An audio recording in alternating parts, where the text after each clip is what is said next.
répondons à la question qui contrôle la ville Yaouvira maintenant. Est-ce que c'est le gouvernement? Est-ce que c'est les M23? Chers amis, la réponse que je dois vous donner ce matin est que la ville Yaouvira, c'est entre les mains.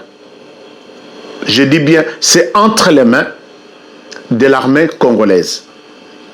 Je le répète, la ville Yaouvira, au moment où j'ai fait cette émission, d'après toutes les informations que j'ai recoupées toute la nuit, c'est entre les mains de l'armée congolaise. Alors, qu'est-ce qui s'est passé? Alors, les M23 na système de manipulation, de image, de photo, bazalaki na musika, bazalaki na Uvira te. Ils ont commencé à faire peur na bandeko ya Uvira et la population a commencé à fuir. Et comme les Rwandais dans les coups, les Rwandais aussi a commencé à tirer à partir du Rwanda pour RDC. Et la population a commencé à fuir en direction de Bujumbura. Alors bango basalaki na Nwanate et panique wana et sali que batuba babima. Je vous donne les informations d'abord d'hier soir avant tout comme on a boutu à l'élo, tito comme on a tongo. Si vous suivez cette vidéo, c'est la vidéo qui nous retrace en même temps la réalité na makambo na ya oyeleki na Uvira. Regardez, chers amis, je voudrais bien vous montrer. Je voudrais vous montrer, chers amis, panique et la population de Basali que M23 bazwa force quoi. Alors, ici, je vous montre d'abord ce qui s'est passé hier soir, avant de venir sur la situation d'aujourd'hui. Alors, laissez-moi vous montrer très rapidement quelque chose que vous allez comprendre maintenant de quoi il est question. Vous allez comprendre comment les choses se passent. Chers amis, ne suivez pas ces gens qui vous donnent des fake news. Regardez cette vidéo, suivez d'abord cette vidéo et je vous reviens tout à l'heure. La vidéo est là. Suivez cette vidéo et je vous reviens tout à l'heure. Où est la vidéo en question? Voilà. Vidéo Oyo. Et ça, vidéo, il y a porte-parole du gouvernement Nakata Uvira. Suivez ce qu'il vous dit.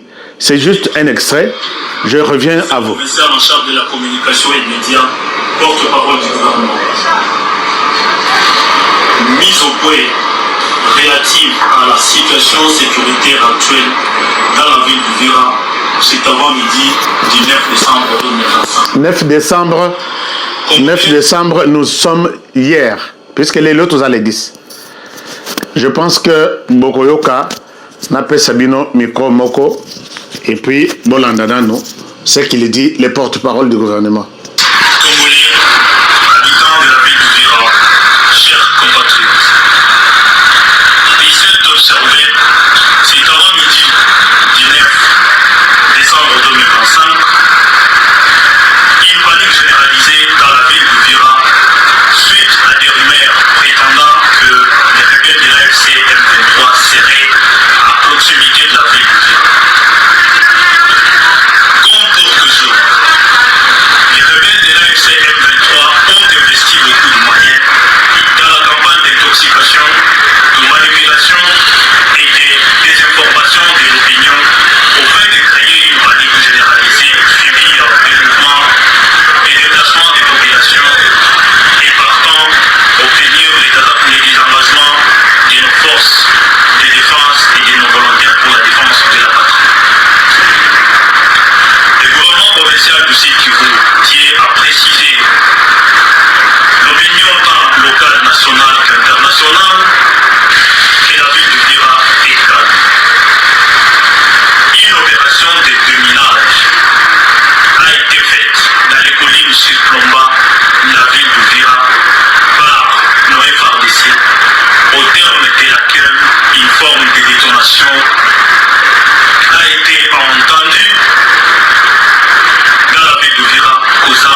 Chers amis, la personne qui parle, c'est une autorité, il y a un gouvernement provincial du Sud Kivu, basé à Uvira.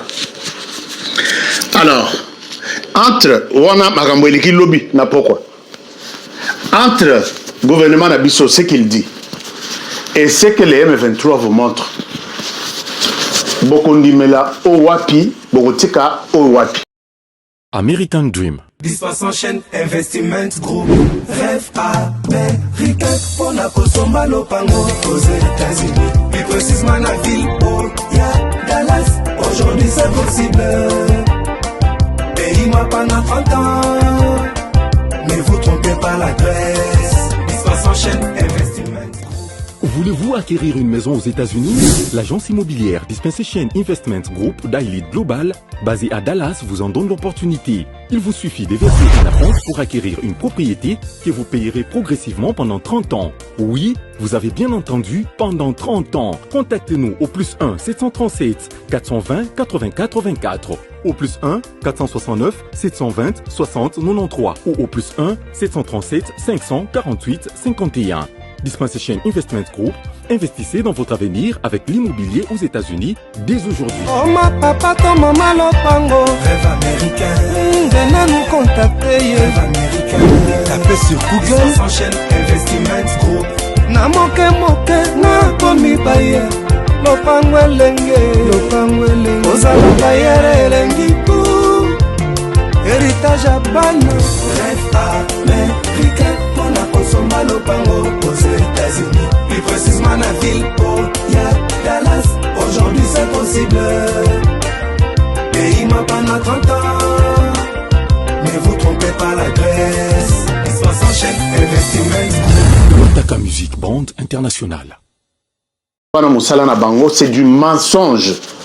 Moussala na bango, c'est toujours vous montrer que bino boza na information te bangonde bazala na information pour que bolim sangai nazozongisa micro nanga na place ezalaki voilà, je retourne mon micro là où il était.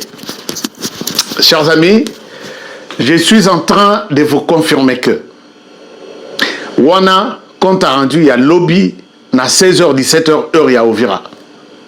Sikoyo, pendant que les autorités bazosala communiquer na Uvira, bavandi na Uvira, vous êtes tous paniqués, honorés, Uvira, qu'est-ce qui se passe? Moi, natikali nazui téléphone nanga.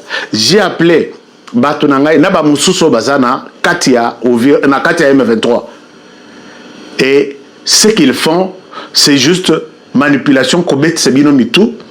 Finalement, na panique wana, vous allez leur donner Uvira sans combat. C'est comme ça que Basalak. Na panique wana, vous allez leur donner Uvira sans combat. Les porte-paroles expliquent très bien que les mouvements où il est Kakilobi. Et Zaya, Bakangaki, Bakapturaki, M23 et Belé, Nabitumaya les 8. Les bazo zo bango, bazo mema bango na frontière pour que batika bango na Rwanda, na Bujumbura, Burundi. La panique est côté, population paye balobi, makamwe bebiawa, talaba M23, ainsi de suite. Et puis, bango paye bazo multiplier, publication nakati ya internet. Chers amis, c'est que je vous demande que soyez prêts, psychologiquement bien préparés, que toi, notre période où il y a multiplié l'ukuta manipulation, c'est ça cette période.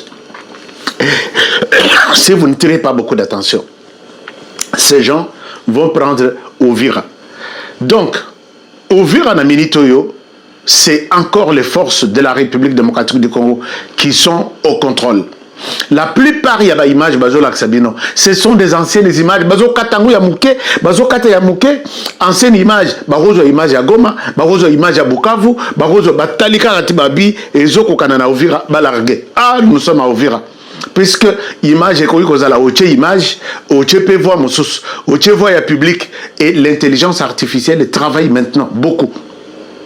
Alors chers amis, ne paniquez pas. Ne paniquez pas, ça c'est une chose. Deuxième chose, je vais vous montrer cette image publiée par les M23 que Bazana Katia Uvira, c'est une photo. La réalité à photo, bon, mon ango, ndengezali na oyo monté et il publie ça que ce que botale na photo oyo. Ce que botale na photo oyo. Bon, on a que la République démocratique du Congo, forces armées de la République, état-major général, Nini à Ovira. Ce que botale, c'est comme si ils sont à Ovira. Si vous les voyez là, Bazan Liboso est état-major général. Alors que la même photo, Botala, Ninouana Yapamba, Bazui, Bakay Zouaba Tunabango, Bakay Tiana Miruana. Alors, ce qu'on y évite, regardez la même photo. Regardez la même photo. C'est la même photo.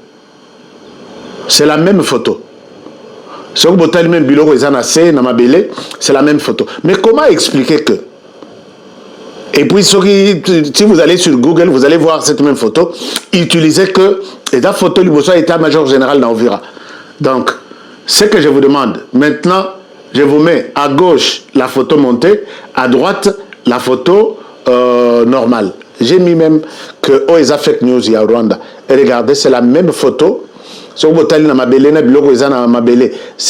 sont les mêmes histoires. Ce que Botali mur, même mur, mais Bango. C'est un exemple, j'ai beaucoup d'images ici. C'est un exemple, chers amis, pour vous dire que panique, il y a Pamba, panique, manipulation à Bango, beaucoup de Bango au Vira. Est-ce que vous pouvez nous faire confiance que et par système de sa population, la population a fui, chacun dans sa direction, et finalement, puisque même aussi la police, c'est aussi la population. Police a formé, il y a ça l'affrontement avec une armée comme une armée du Rwanda, puisque c'est l'armée qui se bat à l'est du pays, c'est l'armée du Rwanda. La police congolaise n'est pas formée dans ça. La police est formée dans la protection de la population et leurs biens. Mais ils ne sont pas là pour tirer sur l'ennemi, puisque alors si vous voyez que la police est épargnée, les FARDC sont sur place en train de gérer la situation. Mais pourquoi vous pouvez avoir tous cette déception?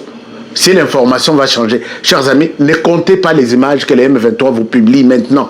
De maintenant, dites à eux que Honoré nous a dit, il va nous montrer les vraies images de la prise de Uvira. Mais pas ce qu'il vous montre là. Est-ce que nous sommes d'accord? Pas ce que M23 c'est du montage, c'est de la manipulation, c'est du fake news. Ce qui m'a causé Uvira, je reviendrai pour vous dire qu'ils ont pris le Uvira. Ce que vous devez retenir est que j'ai appelé ici, à 3 reprises, j'ai appelé en disant ne continuez pas. Les autorités congolaises, Mokonzamboka, n'a habité sur le message dans la comme la caillou. Mokonzamboka, ça ce n'est pas un discours où il y a séparation. Ce n'est pas un discours où il y a discrimination.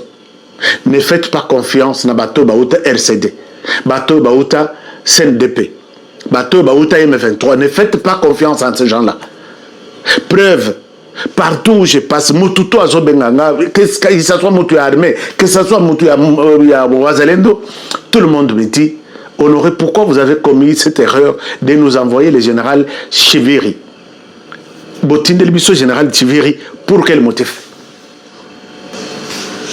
Donc, chers amis, comme je l'ai toujours dit, dans les 3 ou 4 dernières émissions, j'ai demandé aux autorités congolaises, je leur ai dit, est-ce que vous pouvez m'écouter en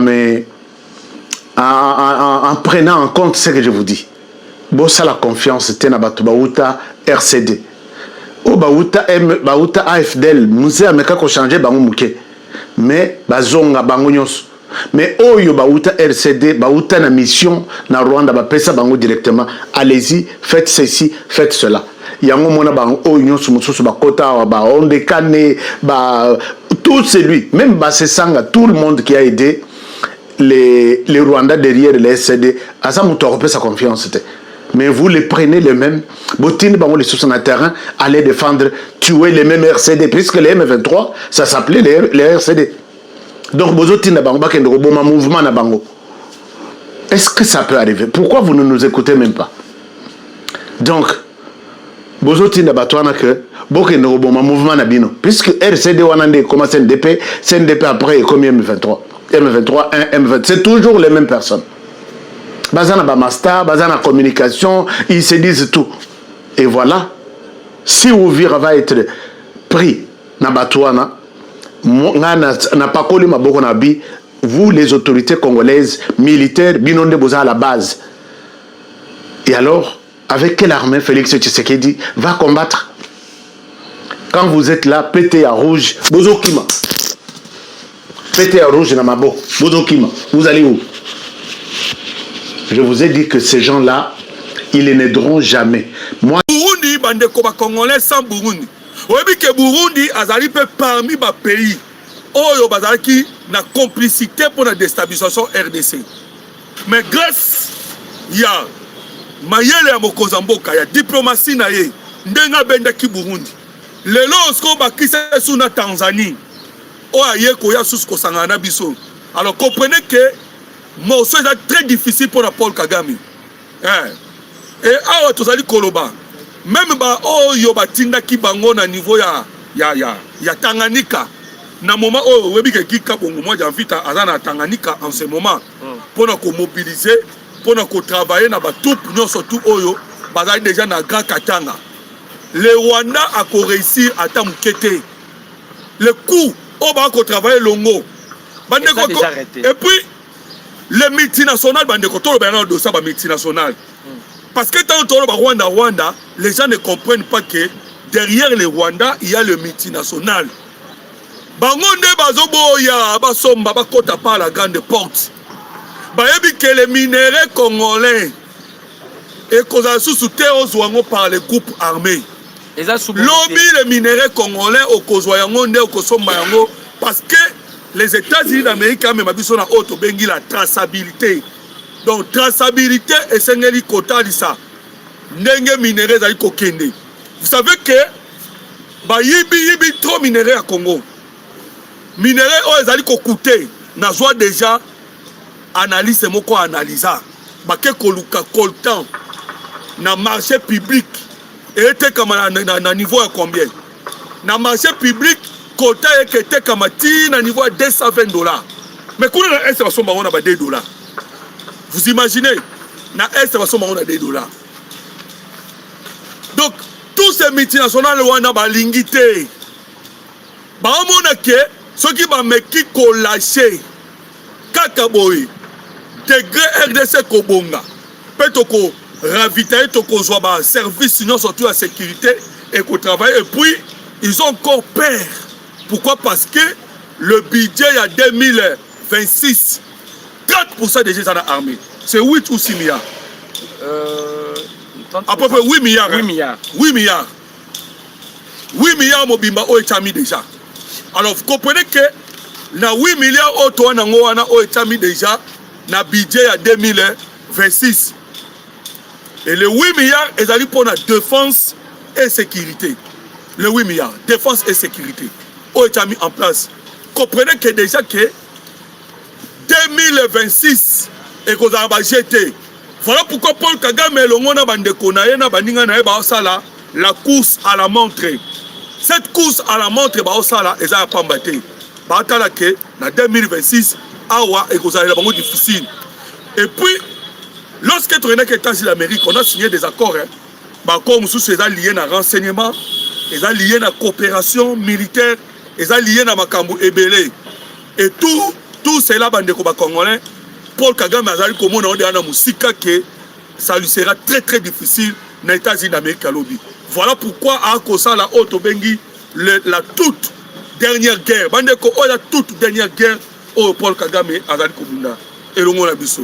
Parlons maintenant des États-Unis d'Amérique. Ezalaki lobby toute une délégation américaine bayaki. Bazalaki accompagné na un certain monsieur, le nom m'échappe encore. Bayaki kokuta na mokonzi ya mboka. Basololi à long et à large na mokonzi ya mboka. Mokili mobimbeza témoin. Pour ça la biso ezalaki Mokili ce qui se passe à l'Est, c'est une agression par procuration. Ce n'est pas une rébellion. Bokinanga lelo lobby non? Lobby. Ce n'est que les débits. Tolobaki na bino. Kagame amata akita. Amata akita.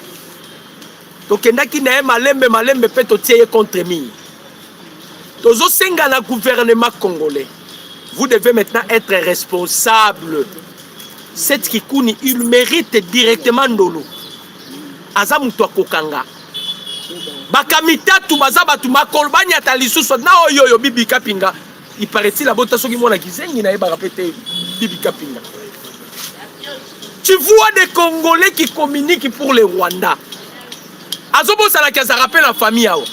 Pensez-vous que ceux qui sont Rwandais, ceux qui par malheur, pour Ekosala Makate, on a Zoé Sabino, en tout cas, je mets ma main au coupé. Ekosala Makate, on devait riposter. Naishimi a tombé à mi américain balobi mais so sali loko yo. On protéger mutuanati. Bino bo préserver kak. Biso moko to ebi place tozo kene. Yango na ebi si bino. Aye mobimba boye. Mais na simana e atiki protection. Ba ye 25 000. Nanga lobi ono bako sabino te. Ne to tambola boto tikali tozata na Rwanda moko te na simana biso. To abiso na biso ka ba Congolais. C'est ce que nanga dit. Et ça la biso ba Congolais et ça ceux qui va bengo nini mouvement révolutionnaire et ça biso ba Congolais donc Rwanda zate simana biso or que rapport déjà il y a Nations Unies balobi Rwanda ne soutient babi Rwanda azo continuer à soutenir ba M23 T mais tu veux qu'on se rendre compte que Rwanda ne M23 donc tu sais qu'il y avait raison Tozobunda, on parle sur la 3e guerre mondiale. Parce que si la Chine continue, vous voyez que la Chine a la brosse avec la Russie. Mais bon, ça n'a été. Chinois est Rwanda. Rwanda a même de mèche avec la France. Et la France est l'ennemi de la Russie. Vous avez déjà troublé. La France est l'ennemi de la Russie. Pensez-vous que si la France a Zoï Azali, Russie a Koyate. Même la Chine qui est derrière les Rwandais, pour le Koso ya Kolta, parce que tu sais qu'il y a boy pour approuver document la bango bayaki nango. Mais besoin d'un document. Besoin de sa biso ba drone. Besoin de sa Rwanda ba anti-drone. Est-ce qu'on peut coopérer na bino? En plus, et l'on ma base à rasunine. Pour moi que mutaza ma be. Moni ndeko, ata to bebani na ye. Ata to bebani. Mais ce qui a commis un niveau au Kenanda Kwanganga, pour le Kaki Sport Bomanga, c'est que Zalaki Mutubabe. Toboy ko accrédité document à Chinois Bayenango. Mais c'est peut pas faire que Chine qui est derrière le Rwanda. Ça prouve que Chine a zamouté Mamabe. On lieu article à l'année constant. Ni pour le Rwanda, ni pour la RDC Atikali. Mais Chine a accepté Yakokenesima et Rwanda. Bobo sanate to uteki ko bomba ba chinois moko boba ça que nombre ya 12 na mine moko bande ko exploiter ben minerai na biso d'une façon illégale bande ko sala pona Kabila to bomba bango bi que gouvernement chinois lo ba le roté et ya récupérer c'était des mafieux sont des mafieux et récupérer bibembe la bango zongi na bango na Chine donc eza musalo Chine sala kala est ya République démocratique du Congo lokola Scott Tshisekedi alobi plus question ya koyiba minerai plus question Moutounio Sozana droit ya kokota par la grande porte. Pour suivre sa lisusu mindele mitema. Batwazo sala babenga ngoni. Batwazo sala lokola commission ya ba minerais congolais, c'est les États-Unis. Donc si la Chine a ligné minerais, il doit passer par les États-Unis. Il y a boy ko pesa ba américain terre rare. Pensez-vous que les Américains peuvent accepter que la Chine aille? Voilà la première des choses. La France oh ba ebisi ba américain ba bibo bima na Congo. Congo Zarabi noté Congo Zabiso Union européenne. Yango bomoni ba yaki vers Bemba. Bemba to commission président de la République. Beta Tshisekedi du coup d'état. Bemba seki ba wabita ba to mona mona mukie. Ami moi je ne peux jamais trahir Tshisekedi. Ils sont venus vers Bemba. Beta beya Tshisekedi du coup d'état. Bemba abi oh Tshisekedi ndeko na ngana bomende ni. Mais so ke zalaki misusu il devait le faire. Yangwana Tshisekedi azongisaki ba européen pe ka pa Mbemba. Tango ba yesikoyo baye pa Bemba. Bemba bi na koki kosala Tshisekedi coup d'état te na boyi. Bake ba la musi dossier et kena no wapi dossier Roger Lumba. Et kena bon ba continuer avec comme une vision conférence. Dossier Roger Lumba le kenda wapi. Donc la musi qui dossier wana parce que même Bemba. Pour la nini parce qu'ils sont venus vers Bemba avec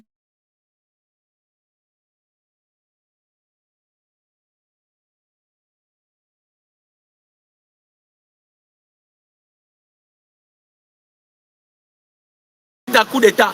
Omoni soro ko proposer mutu. Ndeti ngai na proposer ndeko bomandeko Messi. Soro bo bomandeko Messi. Azada na secret d'état. Qu'est-ce que je dois faire? Faut na bomaye pour Messi aye bateke na tinda ki ya bomba. C'est ce qui s'est passé par Mbemba. Lorsqu'ils sont venus vers Mbemba, Mbemba boyi. En politique ya rabongo so muta boyi. Nde Kabila boma mama Olangi. Na papa Olangi. Pour appeler ça bango première mission bandimaka. Le deuxième mission ba ye papa Olangi na maman Olangi c'était au penza to kosala yango te. Ah Kabila tali ya liboso bo sala bo so rambo mi ba nda boma bango. Dans la politique ezaka soki batindi mutu. Soko boyi tu devais directement un cible parce que tu détiens des secrets d'état. Tango ba ye pa Mbemba boyi ba comprendre maman ga Tshisekedi ya rozala courant et lokoyo. Photo Lukashikoyo to lia Mbemba. Ba meki simbite tango ba ye par la grande porte Tshisekedi a zui bango. Abiko keneka pa Mbemba.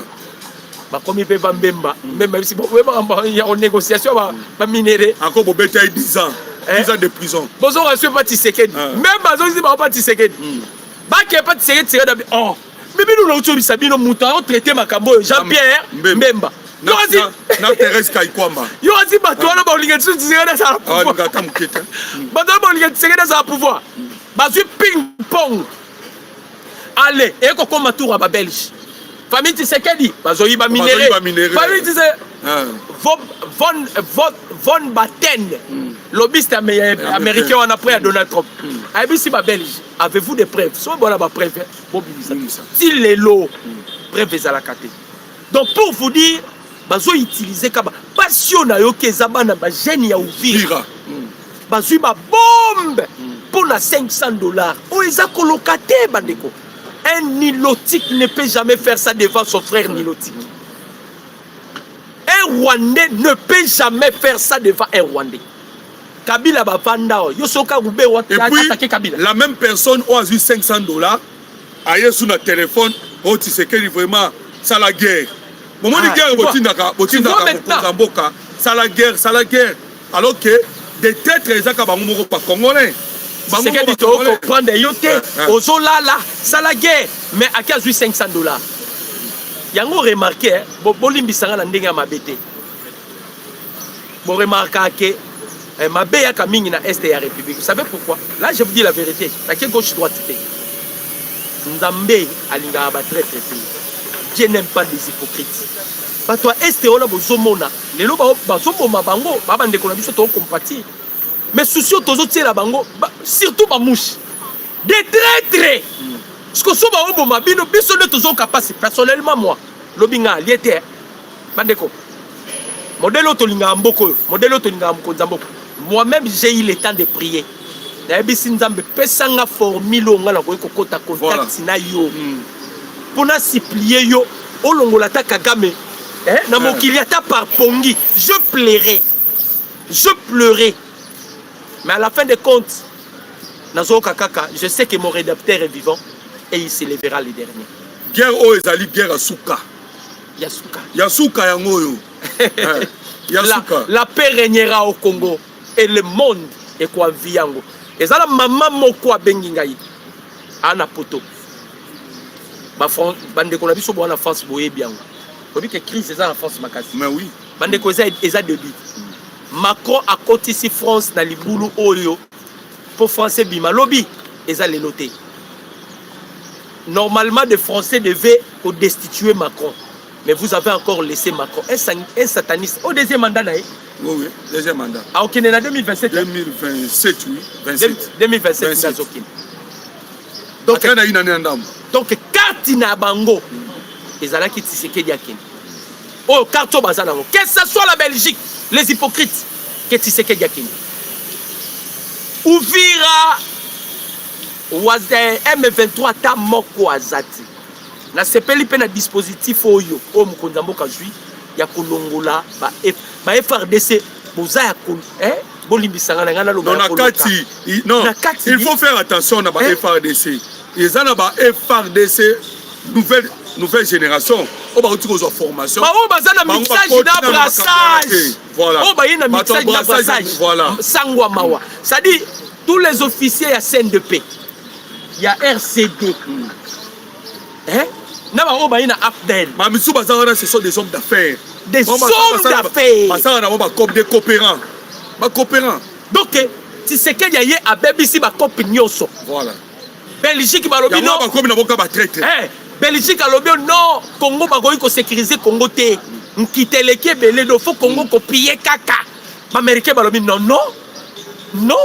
copier Congo et ce qu'on affaiblir les États-Unis parce que biso so comme un danger pour la biso mais Chine les lois comme puissance c'est grâce à la RDC Joseph Kabila c'est Kabila qui a fait de Chine tout ba drone wana ba c'est achimé ba minéré na biso et Kabila est pas comme riche voilà pourquoi la richesse au Kabila comme nango nda komi ko utiliser yango contre biso ba congolais ba $500 ba nango ba olakisa ba mbongo ba kangi bango ya sika ba $500 ba olakisa babi Kabila nda pesi biso ye moko talo bangi na bino azala Bukavu non Kabila ye moko nda pesi biso Kabila lobi si je deviendrai pauvre je suis prêt na comme pauvre mais Tshisekedi allons la pouvoir oyo Kabila lobi tozoyebisa pe Kabila si te trompes nzamba a kembisi mitema na bino ndenge asalaki avec Pharaon en soi dans le plan de Dieu ne voulait pas que Pharaon continue à vivre a créé qui scène ndenge nzambe a ndirisi mutema ya Paul Kagame Dieu ne veut plus de Kagame ce sont des incirconcis allez dans la Bible les incirconcis Dieu ne les nzambe a créé un incirconcis mais bateau va tirer les sautés tu ko la guerre na États-Unis d'Amérique non oui batindaki ba Moïse Katumbi ça n'a pas tenu nani ba Ruberwa bazaki kuna na Senko bazaki kuna bakendaki ko sala ba lobbying et simbité pour que to signer les États-Unis d'Amérique on a signé non bande comme congolais to signé nous devons seulement prier pour notre beau pays tozana bana na biso awa tozana ba papa tozana ba maman tozana bande ko na biso na este on doit plus permettre tout le monde à Kamakila chaque jour dans Mboka Nabiso. C'est que nous, le peuple congolais, nous devons faire. Nous devons implorer la compassion de Dieu. Bandeko, Dieu est au-dessus de toutes choses. Paul Kagame ne peut jamais se tenir devant les jugements de Dieu. En aucun jour. Nzamba Olongi Sabiso. Avec Dieu, nous vaincrons. C'est Dieu qui écrasera nos ennemis. Ouvira notre Chine. Malobi Bitumbe Zongi na Sangue. Aux environs, il y a Sangue. Place Bitumbe Ezali. Alors des forces spéciales ba komis Kokomata. Kagame na Joseph Kabila ba baluki côté à Simaya Butembo. Ils veulent à tout prix selon leur plan Butembo. Ils ont visé beaucoup plus Tanganyika pour neutraliser Burundi et Tanzanie. Et ça deux pays qui ont sa bango espace pour déstabiliser la République démocratique du Congo et bah implanter Empire Imatuti. Mon numéro c'est plus 943 89 63 95 965. Nanina ebisaka ke ba Congolais to soutenir le président Tshisekedi et surtout sagesse au Azana yango. Comprenez bien que Paul Kagame a déjà signé l'accord de Washington. Ndenge déjà a signé l'accord de Washington, il était déjà piégé. Pe asa Zouami. Awa sikoyo toyebisi bino ezali lokola nyoka oba kati mutu. C'est normal oyo ka koningana eza koningana ya suka parce qu'il a déjà signé. Quand vous ouvrez l'accord de Washington, okomona na kati na ngo bandeko ba Congolais que ezolobela l'intégrité territoriale et la souveraineté en République démocratique du Congo. Donc Paul Kagame a signé cela. Voilà pourquoi a luka créer trouble moko oyo ekosala ke a justifier ba crime na ba makamuna bango makamuna surtout asala. Voilà pourquoi ba ko gérer calmement parce que il est déjà perdant. Mokonzamboka Félix Antoine Tshisekedi Tshilombo ainsi que le général Neva Obabengaka Evariste Ndayishimiye président de Burundi. Numéro de téléphone sur le plus 243 89 40 340 80. Que Dieu vous bénisse. Que Dieu vous bénisse. Merci. pour partager ensemble là, Congolais de père et de mère, les actualités sûres et fiables à ce qui concerne la situation sécuritaire, il y a Est de la République, état de santé à Mboka, Nenge Tolobaka, Yango Bomo Mesano, Congolais d'origine, Congolais ya Ngambu Ngambute, Congolais ya Congolais, oza censé koyeba maimazali kolekana mboka na yo, pays na yo, ilalaki ndenge nini, pays na yo, elamuki ndenge nini. Congolais oza censé koyeba Est ya République démocratique du Congo nini ezoleka. Quel est l'état de santé à Mokonzi Mboka? Pourquoi pas koyeba pe ndenge nini les Américains bazolandela makambu ya accord oyo? C'est très important. J'espère que lobby ba Congolais nyonso bazwa ki ba AVC. Lobby. L'armée numérique rwandaise a sali babenga ngo IA. Intelligence artificielle. Tout le monde était abattu. Tout le monde. Mais ngala ndeko to vande sika moto lobby. Ah! Mokonzi Mboka na lobby parce que mutu apesa kabiso ba information. J'espère qu'il na benga ki na ba émission. Depuis na bandai ko benga ye numéro zo le katenga la bi. Na koyani koyebisa ba Congolais nini po ba kondima ngate armée numérique ya ba Rwandais déjà sali musala.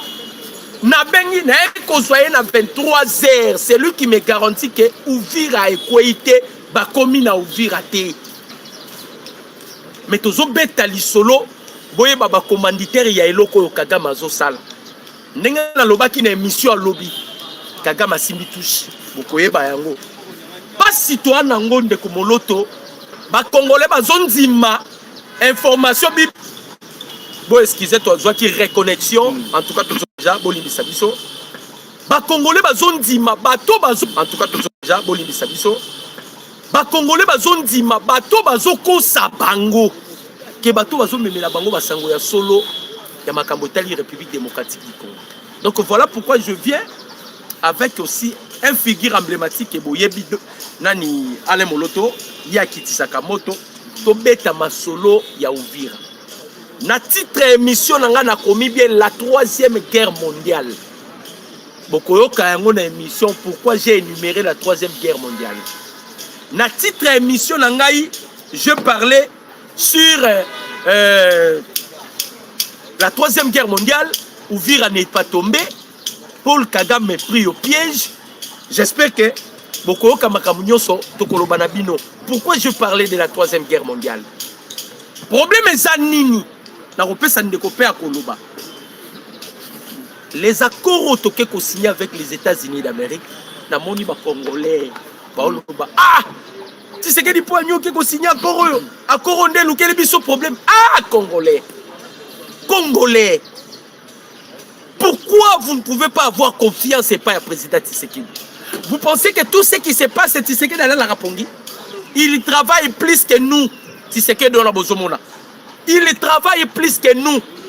Dieu merci parce que Toloba Kiango, tous les ennemis de la République démocratique du Congo, vous allez exposer. Bon, qui m'a kambu Olivier Kamita Tolobi.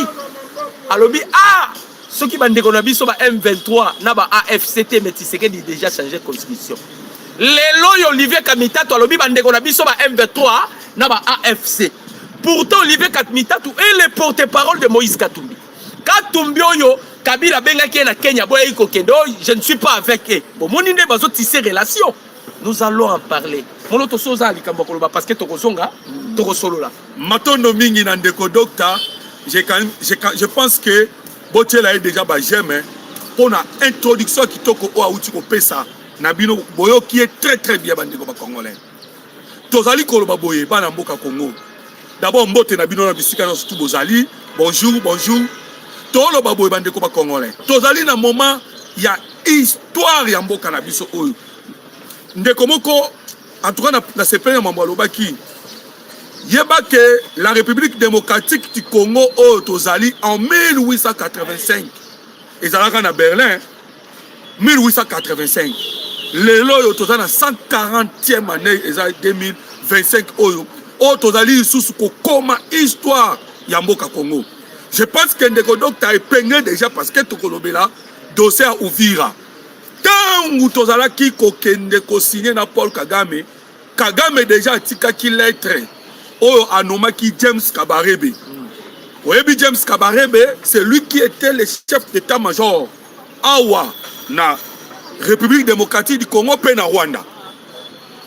Nomination na EDG ezaki kolakisa ke bazalaki de un projet parce qu'il y a qui avec 7000 hommes. L'objectif oh batiaki Paul Kagame nomaki James Kabarebe parce que na yebisaki bandeko ba congolais ke tango nommé James Kabarebe abengaki pe Hippolyte Kanambe abengi Makenga vandisi bango Sultani Makenga pas ali compagnon ya James Kabarebe na Paul Kagame ya Paul Kagame et Hippolyte Kanambe compagnon nazali koloba na tango basalaki la guerre ya AFDEL. Alors babengaki bango wana pamba te parce que l'objectif na bango ezalaki ba percer Uvira. Or je pense que bauti koyoka Burundi wana pe tokolobela ngo vraiment na ba détail nyonso awa na kati ya émission la réaction à Burundi na réaction à Tanzanie. Voilà pourquoi ndeko docteur uti koyebisa bino ke awa ezali nde guerre o ezali ko s'annoncer régional peut-être mondial parce que bandaka ndeti eloko mwa muke mais responsabilité tout na mutu ya Paul Kagame. Voilà un peu boyoki ndeko moloto alobi parce que awawa to beta lisolo problème ezanini conférence de Paris le président Tshisekedi a tendu la main na communauté internationale premièrement a tendu la main na Union européenne. Les chefs de l'État ne pouvaient pas faire la paix avec Kagame. Akendaki directement pas ya bateau yo baza sima ya Kagame oyo ye ayebi. C'était l'Union européenne. Totangi, France a la quête. Belgique bozo mono yo. Baba bras de fer na bango na Rwanda. Lukuta. La Belgique na kati. Ba pays est belé. Alors, les chefs de l'État voulaient bango pe ba kota na masolo. Tango attendre bango mais à moni réaction. Te bon la na magambo te kan. Oyo président le plus maudit au monde Macron. Azo sala oh non ba libérer aéroport ya Goma. Lukuta. Tango ba monde président Tshisekedi a vers bango monique ba foulé au pied. C'est alors le chef de l'État a décidé. Bah tu vas éviter pourquoi Tshisekedi a boya ko signer première fois accord aux États-Unis. Les gens ne savaient pas. Le président Tshisekedi a demandé quota la position ya Union européenne. Voilà. Ce qui va koya verrier. Comme ça le chef de l'État va maintenant proposer aux Américains. Le coup la Congo est en kita ebele biso to lingi kimia. Yo moko kaka te ko s'acamparer na bande ko na Europe pe va se retrouver. Voilà pourquoi premier tour les chefs de l'État boyaki. Si vous allez vous souvenir après Koboya ayaka ke na Belgique. Ake Belgique ba français ba tindi délégation pe ba eko yukai. Ba oyo ba chinois ba tindi pe document ye vers Tshisekedi. Mais Tshisekedi a remarqué que baza na double G. Na yebisa rabino loko mais de fois. Alobi alobaka yango na ba point de presse nyonso alobi nzamba pesanga likabo moko o papa nango azalaka nango te na na facilité so non so la mutu na ebi directement c'est que l'homme là peut penser contre moi. Alors comme le président Tshisekedi a talaki bango baza double G, c'est alors le chef de l'État a décidé d'aller s'engager avec les Américains. Et l'autre c'est na côté le misa moi muke pour na compléter yo bon continuer la fille d'idée aux anango. Les problèmes sont qui dans le bac 1885, les problèmes pour na bango la RDC faisait la zone libre. Alors que Trump a un raisonnement moussous. Trump a yé poto signé ne deal genre ya o ba américain ba signé na Arabie Saoudite, genre ya deal o ba américain ba signé na Corée du Sud, na ba Japon. Na bamboka nyonso to wana mona ebonga bango balobi non pas comme ça, il faut minérer à Congo et ça a toujours pillé wana Union européenne. Vous comprenez maintenant bango de raisonnement na bango, c'est-à-dire en soi les États-Unis a peur la façon mokili ezokende ba payer belé le lokomi ko faire face aux États-Unis. C'est grâce à Joseph Kabila à cause ya erreur pe ya ba américain parce que kondo Etienne Tshisekedi ya bisaka bango omoni ne bo pesi Kabila bokonzi les États-Unis na mikoleza koya boko perdre grande puissance na bino ba américain ba ko se rendre compte ce qui totiki Congo ezalaka ka esika ya pillage. Nous les Américains toko dominer lisusu mokilité parce que tout le monde aura droit à minerai congolais. Bon, nous devons structurer les choses. t'ont proposé Tshisekedi deal. C'était pas Tshisekedi qui est allé vers les Américains pour demander les deals. Non, ce sont des Américains qui sont venus vers Tshisekedi pour envoyer ce Tshisekedi. Est-ce qu'il n'y a pas moyen de ça la deal? Tshisekedi a tali à l'objet. Ah, la mon pays des amala moi. Mais ngaya revanche. Faut profiter na bango na bisa bango auto ko sécuriser yayambo eza intégrité territoriale na souveraineté na biso to protéger yango. Et tu sais que les bisi bango soki to sali deal ba peuple congolais ba ko bénéficier na nini. C'est ça le problème. Peuple congolais ba ko bénéficier na nini. C'était ça la question à Mkonzamboka. Ils ont eu des garanties non sur ba pesi Tshisekedi. Tshisekedi a zongi le souhait pas ba belge. Même esprit. Azongi pas ba français, même esprit. Pour aller plus loin, avant que les deals les a signés, il y a un lobbyiste Tshisekedi près à Donald Trump. Il s'appelle Von Batten. Von Batten. Von Batten a révélé pourquoi les Français bataka ki bemba, pourquoi les Belges bataka ki famille Tshisekedi. Objectif est ça. Les Américains ont commis lettre officielle, pardon, les Français na les Belges. Ba commis lettre officielle, les lois n'a pas expliqué binoango. Lettre officielle ba commis ba yebisi ba américain, vous devez quitter la RDC.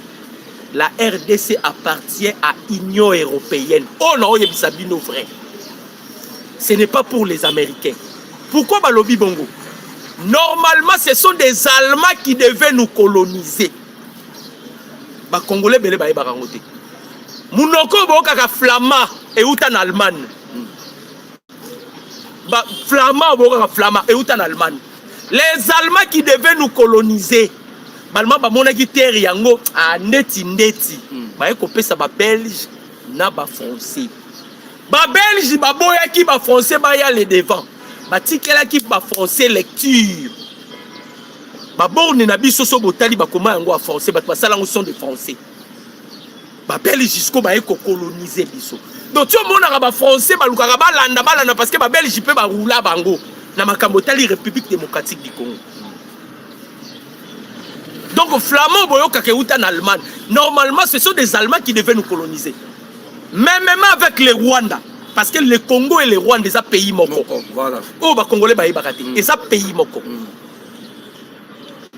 Yango tango Kagame comme ikolela, ba pesa ye nini retour na masisi ba belge ba ebisa ki e balobi yoko iko réclamer te ba ko réclamer sont des Congolais parce que avant que les Rwandais existent les Congolais bandé qui déjà coexistaient. Maintenant les Allemands sont allés coloniser les Rwandais. C'est ça. Le col français va se retrouver que dit les signamés. Ba Macron ba sali loko. Oh non lo banabino. Un sénateur belge a fait un rapport dans le Sénat belge. C'est une bonne nouvelle. Le sénateur belge, c'est une bonne nouvelle. Mais tu vois un Congolais, tu critiques ton président au profit à Paul Kagame. Mais vous, Congolais, c'est une malédiction ou comment le peuple congolais? C'est ce qui me dépasse. Congolais ont condamné Tshisekedi parce qu'il vient de signer l'accord. Ou vous oubliez que, au moment où Rwanda, Bandeko, Kagame ata mati akiti. Souka ya Kagame c'est sa mort. Bokanga makamna ebisi bino lelo. Ndeko, namoni rôle ba. Kona ozongela bango. Avant de ko Dr Kendelisu Musika aspect moko o abosani eza aspect ya otolobi système o ezalaki établi au Donald Trump ya Panzi.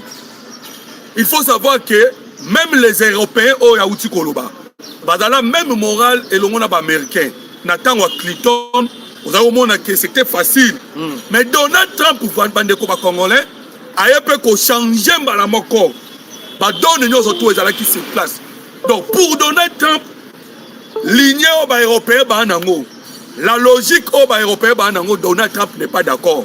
Vous devez savoir un élément très important et ça que État à Georgie